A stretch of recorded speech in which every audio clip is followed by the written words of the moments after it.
भरोसा अगर खुदा पर है ना तो तकदीर में जो लिखा है वही मिलेगा।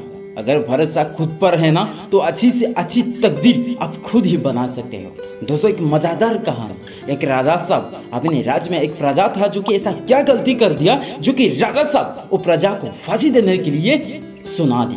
क्योंकि राजा साहब ने अपनी सेना लोगों को कहा कि वो प्रजा का घर चाहिए और उनको बताइए, क्योंकि उनका शाम की 6 बजे उनका फांसी दिया जाएगा।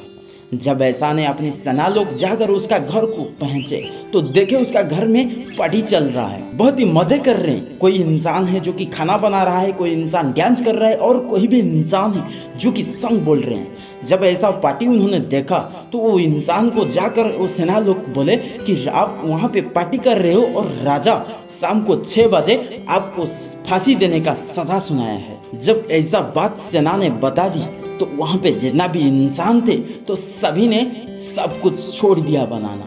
जो कि खाना बना रहा था उन्होंने खाना बनाना छोड़ दिया और एक उदास हो गया। सभी इंसान ने उदास होकर नीचे बैठ गए। ऐसा क्यों हुआ?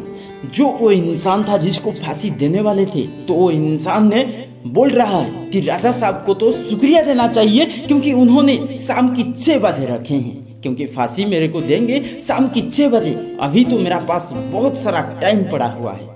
तो उन्होंने सभी ने मिलकर फिर पार्टी शुरू किया, फिर एंजॉय किया। तो वो जो सेना लोग थे उन्होंने जाकर राजा को ऐसा बोला, क्योंकि राजा साहब आप जिसको बोल रहे थे फांसी देने के लिए, हम लोग उनको बोल दिया। बोलने के बाद भी उसका घर में पार्टी चल रहा है, एंजॉय कर रहे हैं। तो राजा साहब ने ऐसा बोलने के बाद भी उन्होंने एंजॉय कर रहे हैं। तो राजा साहब ने खुद आया उसका घर, तो देखा क्योंकि एंजॉय चल रहा है और पार्टी चल रहा है। तो राजा साहब ने वो इंसान को जाकर पूछा कि तुम्हें भी ये पता है, तुम तो पगला मगला नहीं हुए हो ना, क्योंकि तुम्हें मैं फांसी देने वाला हूँ शाम की 6 बजे। तो वो इंसान राजा साहब को बड़ी खुशी से बता रहा है मेरे भाई।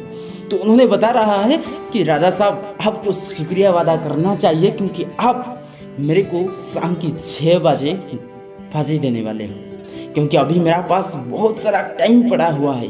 वो टाइम को बर्बाद मैं क्यों करूं? वो टाइम को अच्छा से खुशी से एंजॉय करना चाहिए।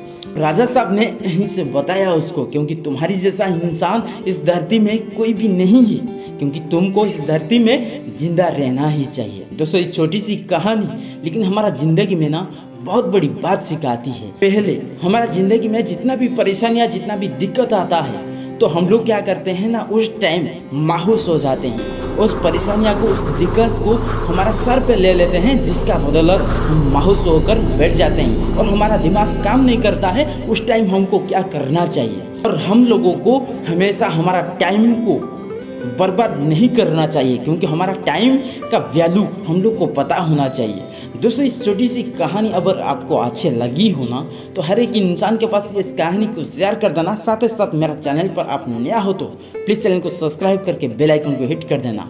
नमस्कार, मैं हूँ अर्कित प्रधान, आपसे विदाई लेता हूँ। Bye bye, Vande Mataram.